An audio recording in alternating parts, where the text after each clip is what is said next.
ये पाकिस्तान में जो गैर मुल्की हैं, बंगाली हैं, अफगानी हैं, इनके ऐसे भी हालात ख़राब होते हैं? बंगालियों तो खैर कोई इतना मसला नहीं है, लेकिन अफगानियों से है मसला। अच्छा, ये किस दौर में सबसे ज़्यादा है? सबसे ज़्यादा लास्ट ये 10 ईयर्स। ये कोई सियासी मजबूरी थी? सियासी मजबूरी ये थी कि इनको पनाह दी है। ये गैर मुल्की पाकिस्तान में सबसे ज़्यादा कब आए? सब आए ना, रेफ्यूजीज़ वगैरह जो आए हैं, इतने जो ऑपरेशंस हुए हैं, फिर ये तालिबान वगैरह से आते हैं, अफ़गानिस्तान से। ठीक है। और भी जो है इसी तरह से बहुत सारे एलिमेंट्स हैं। ये तो जो है 80 से जो शुरू हुआ है तो आज तक तो ख़त्म ही नहीं हुआ। आते जा रहे हैं, रुक ही नहीं रहे। आबादी देख रहे हैं कितनी हो गई। इनकी वजह से डायरेक्ट आबादी को नुकसान हो रहा है। सभी को हो रहा है, जाहिर सी बात है। जो लोग पहले से थे यहाँ पे, उनके जो रिसोर्सेज हैं वो कहाँ जा रहे हैं? ज़मीनें कहाँ गई? गैस, बिजली, पानी सब पे बर्डन पड़ रहा है ना, सब पे लोग बोझ पड़ रहा है, कहाँ जाएंगे? अच्छा, इनको रखना कोई सियासी मजबूरी है? देखें, ये चीज़ जो है ना, ये सारे के सारे लोग जो ज़िम्मेदार थे उनसे पूछें कि उन्होंने क्यों जो है इतना बदएहतियाती की।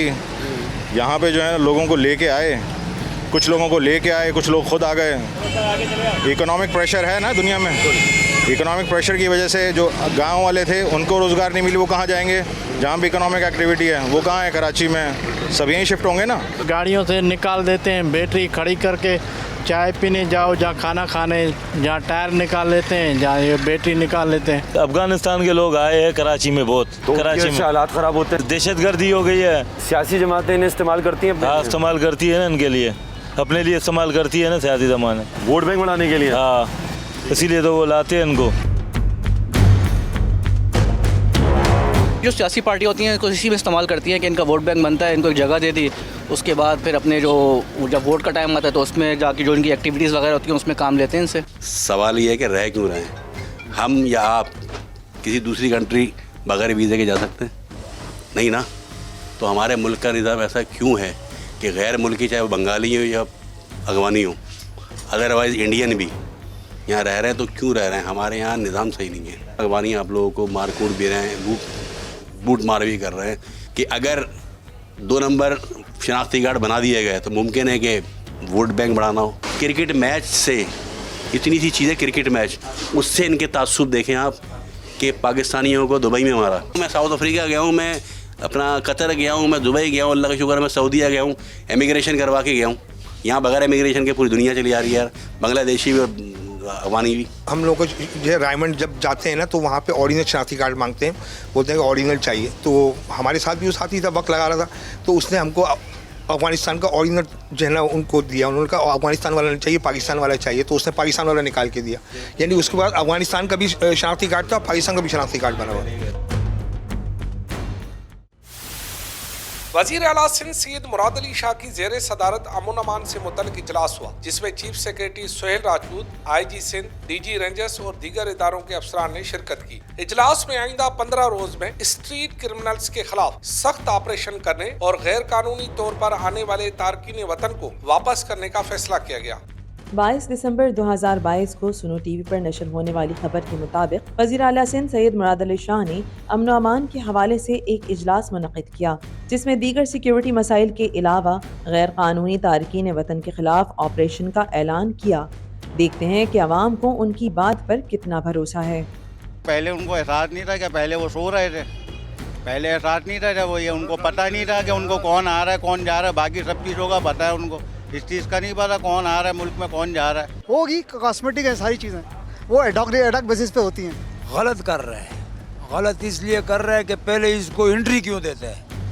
हाँ, खुद अपने तरीके से ये लोग बनाते हैं शनाख्ती कार्डें वगैरह, पैसा ले लेके जो है ना किसी से करोड़ रुपए लेते हैं, किसी से लाख रुपए लेते हैं, शनाख्ती कार्ड है ना इसी तैयार करके यहाँ पे जो है ना पाकिस्तान को उल्टा बिगाड़ रहे हैं। अच्छा किया, हम बाहर मुल्क में जाते हैं तो वीज़ा लगता है, वीज़े के बगैर नहीं जाता है। यहाँ जो आता है बगैर वीज़े के आ जाते हैं और रहते हैं। बेचो तो सबको बेचो, वरना सबको छोड़ो, ये नहीं चाहिए को पकड़ो दूसरे को छोड़ो। और ये पकड़ने में भी जब खाली ऐलान करता है पुलिस वाला अपना जेब भरता है। अफगानी जो है वो 80 से आए हुए हैं, वो इस वक्त जो है ना नसों में खून की तरह रच बस गए। कैसे निकालेंगे? उनके तो कार्ड भी पाकिस्तानी बन गए, अब क्या करेंगे? नहीं होगा, ये खाली कहना है, नहीं होगा। अगर वो कह रहे हैं, अल्लाह पाक उनके दिल में और दिमाग में ये चीज़ डाले कि क्योंकि उनकी कंट्री है ये, अफगानियों की नहीं है, मेरी कंट्री है, मुराद अली शाह की कंट्री है, इमरान खान की कंट्री है, मुस्लिम लीग नून वालों की कंट्री है, सही है, पीपल्स पार्टी की कंट्री है, MQ वालों की है, ना कि अफगानी और बंगालियों की है। अमीर कहाँ का है? बशीन अफगानिस्तान का है। वो अफगानिस्तान का NIC वगैरह बना हुआ है। तुम्हें कोई परेशान करता है यहाँ? आप परेशान तो पुलिस वाला करता है यार। क्या करता है परेशान, बताओ। कल मेरे को बंद कर दिया। क्यों? बोला तुम अफगानिस्तान से, हम इस जगह में मेरा बाप काम कर रहा था, मेरा बड़ा भाई काम कर रहा था। हाँ। इस जगह में मेरा 20 साल हो गया। उसमें पुलिस वाला तुम्हें भी परेशान करता है? नहीं, कभी कभी पकड़ रहा है, फिर पैसा ले रहा है। इस वक्त हमारे साथ फैसल मुइज़ खान साहब मौजूद हैं, जो प्रेसिडेंट हैं north Karachi association of trade and industry के। तारिकीन वतन जो जैसे यहाँ लोग आए हुए हैं, जो लोग यहाँ मौजूद हैं, उसके हवाले से मैं ये कहूँगा कि हम जिस तरह इन लोगों का हम देख रहे हैं, वारदातों में इनका बहुत बड़ा हाथ है। मसला ये है कि हमारे पास एक इंडस्ट्रियल एरिया की मैं मिसाल देता हूँ आपको, नॉर्थ कराची, जितनी वारदातें, जितनी चोरियाँ हैं, वो वही लोग हैं, वही तारिकीन वतन हैं जिनके बच्चे आते हैं, एक कचरे का थैला उठाते हैं, रात को वो गुजरते हैं, तो अगर आपकी तार लगी है, आपकी कोई चीज़ लगी है, आपका कोई मीटर लगा है, तो वो निकाल के ले जाते हैं। कि वज़ीर साहब ने प्रॉपरली कहा, हिदायत की है कि जितने गैर मुल्की हैं उनको पाकिस्तान से बाहर वापस भेजा जाए। क्या ऐसा होता हुआ मुमकिन नज़र आ रहा है? मसला ये है कि आप ऐलानात ज़रूर करते हैं वज़ीर आला साहब, इसकी इम्प्लीमेंटेशन कितनी हो रही है, ये इम्प्लीमेंट कितना हो रहा है? आप अगर ये नॉर्थ कराची इंडस्ट्रियल एरिया में नदी क्रॉस करें और जाके देखें तो हज़ारों और लाखों की तादाद में इनके ख़ानदान यहाँ बैठे हैं। अगर वज़ीर आला साहब को कोई एक्शन करना है तो जाएं और उस इलाके को देखें जो सोराब गोट के पीछे का इलाका है, जो भी एरिया बने हुए हैं, यहाँ कूची कैंप तक है जहाँ लोगों को अगवा करके ले जाया जाता है। यानी मुझे ये समझ नहीं आता है कि अगर कोई ऐलान होता है और उस ऐलान के बाद तो ये आबादियाँ तो दुनिया की नज़रों में, आप उन तारिकीन वतन को अगर वापस भेजना है तो इन आबादियों से शुरू करें वज़ीर आला। अच्छा, आपकी किसी ज़मीन पर कब्ज़ा हुआ है? आप लोगों की ज़मीन पर कब्ज़ा हुआ है कभी? ये अतराफ़ में बड़ी आबादियाँ कब्ज़ा हो रही हैं, ये गोठों के नाम पे, आबादकारी के नाम पे ये बहुत सारी चीज़ें हो रही हैं। इसको एड्रेस करने की ज़रूरत है बेसिकली कि जो लोग वहाँ बस रहे हैं वो लाजमी बात है क्राइम में इन्वॉल्व होंगे, उनका रुख इसी जगह होगा इंडस्ट्रियल एरिया की तरफ। हमारे ये कंसर्न ज़रूर है। अच्छा, अगर 2 या 3 तरफ से इनसिक्योर होता है इंडस्ट्रियल एरिया, ज़मीन की वैल्यू पे, काम की एफिशिएंसी पे, इन्वेस्टमेंट पे फ़र्क पड़ता है आप लोग? बिल्कुल बिल्कुल पड़ता है। बेसिकली यहाँ की प्रॉपर्टी के प्राइसेस दूसरे इंडस्ट्रियल एरिया से बहुत ज़्यादा थे, लेकिन ये जब बीच में आज से 3 महीने पहले जब ओवरऑल कराची शहर में क्राइम शुरू हुआ तो उस क्राइम की सिचुएशन में ये एरिया भी अफेक्ट किया, तो एकदम अच्छी प्राइसेस नीचे आई हैं। बिल्कुल आई हैं, आपकी बात बिल्कुल बजाय। लेकिन मैं हमेशा से ये कहता हूँ कि इंडस्ट्री के लोगों को, ताजरों को, सनतकारों को सिर्फ एक एटमॉस्फेयर चाहिए, बेहतरीन इंफ्रास्ट्रक्चर चाहिए, क्राइम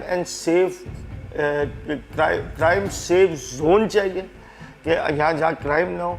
आप देखें इस मुल्क की इकॉनमी किस तरह नहीं बढ़ेगी, किस तरह तरक्की नहीं होगी इस मुल्क की। फैसल साहब, ये जो जितने गैर मुल्की लोग हैं इनमें सबसे ज़्यादा प्रॉब्लमेटिक कौन है? आपको पता है कि जो आप जिन 2 कम्युनिटी की बात करें, 2 मुल्क के लोगों की बात करें, एक मुल्क के लोग तो अभी तक यहाँ मौजूद हैं, दूसरे तो आटे में नमक के बराबर रह गए, नहीं? मेरा कहना ये है कि इन लोगों को शनाख्ती कार्ड इस मुल्क का मिल गया है, इनकी औलादें, नस्लें यहाँ पैदा हो गई हैं। आप उस वॉर को देखो, उनकी 2 नस्लें यहाँ आबाद हो चुकी हैं, उनके सबके शनाख्ती कार्ड मौजूद हैं।